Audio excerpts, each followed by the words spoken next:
Johnny Silverhand is a cyberpsycho. Now, I don't make this claim lightly. It's not even because of his tendency to commit terrorist acts or his raging narcissism that drags everyone in his life down with him. He is legitimately a cyberpsycho.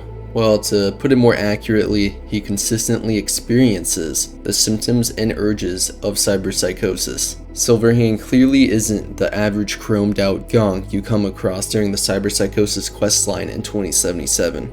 So rather than being classified as the average cyberpsycho, it would be more accurate to describe him as a high-functioning cyberpsycho, which happens to become a common theme in the Legends of Night City.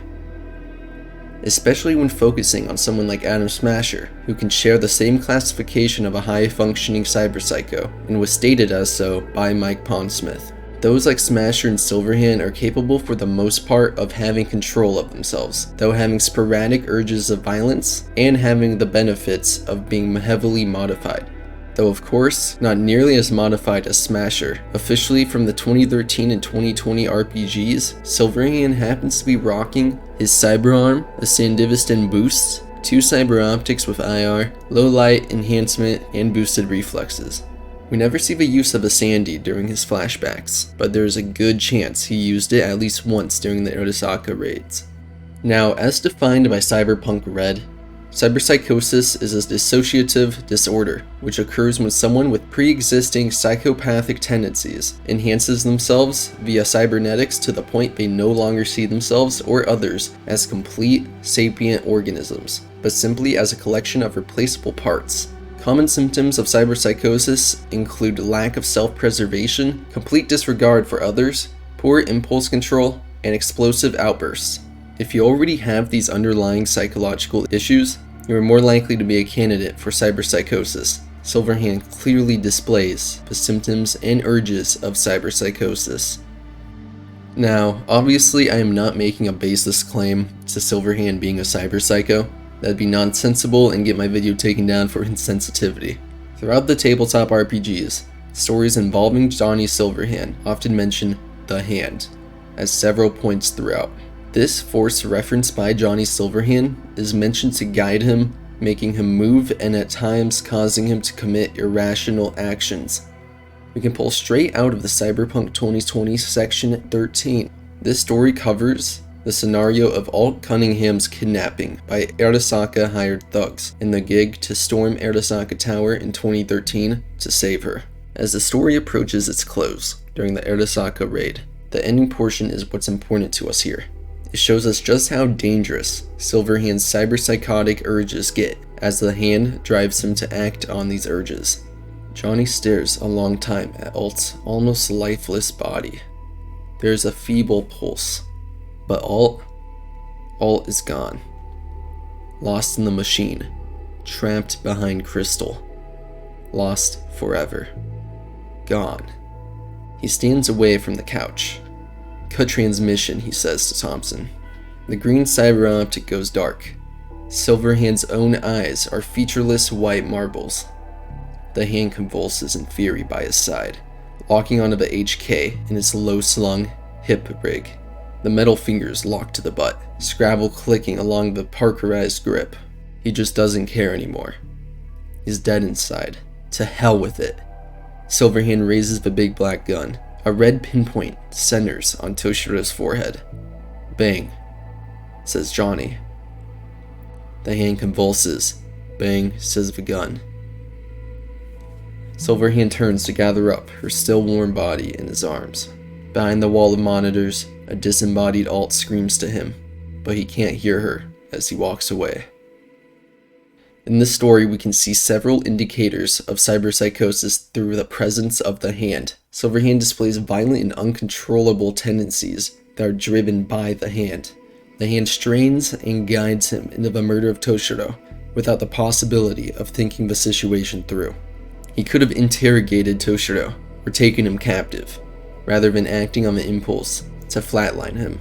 Silverhand as well presents to us a lack of self-preservation, as it states, he just doesn't care anymore. He's dead inside, to hell with it, and a complete disregard for the lives of others, seeing as he kills Toshiro and disconnects Alt without any regard to the situation. He's completely careless, and is the reason Alt remains disembodied in the Arasaka network. This entire passage is representative of cyberpsychosis. We even have official confirmation from the god of cyberpunk himself. Mike Pondsmith, on his Reddit account going by the real Max Mike, confirms that the hand is a representation of Silverhand's cyberpsychosis, directly stating, yes, took 20 years, but you guys finally figured out that the hand is Johnny's cyberpsycho expression.